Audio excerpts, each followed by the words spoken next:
The next 4 years won't be great for some of the most vulnerable members of society. But if you want inspiration, take a close look at Standing Rock. The protesters there didn't pack up and leave when the Army Corps of Engineers said work on the controversial section of the pipeline would stop.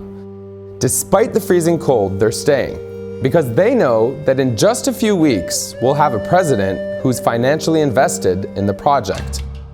Last year, Donald Trump had up to $1 million invested in Energy Transfer Partners. That's the company building the pipeline. Even though his spokeswoman says he sold his shares last month, he still has up to $250,000 in Phillips 66, which owns a quarter of the pipeline. Now, during his campaign, Trump also picked up a $100,000 donation from Kelsey Warren. That's the CEO of Energy Transfer Partners. For as close as Trump is to the energy industry, he's just as far from respecting or understanding the concerns of Native Americans. Obviously, it's not just Native Americans that are at risk here. This is precisely why we should all be focused on Standing Rock. The protests united hundreds of tribes and thousands of people against a massive corporation backed by militarized police who didn't hold back when it came to using water cannons, rubber bullets, and stun grenades. Month after month, as protesters and independent journalists were arrested, the story was missing from the mainstream. But as social media coverage swelled, solidarity protests grew, and so did the coverage, especially of the veterans who were standing alongside the protesters.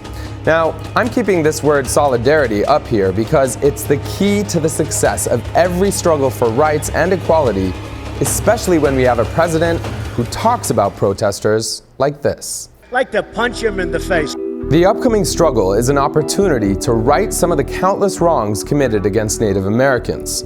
Today, the poverty rate of single-race Native Americans is 28.3%. That's the highest of any individual race group in the country. In North Dakota, the unemployment rate is just over 3%. But for the Standing Rock tribe, it's an incredible 79%.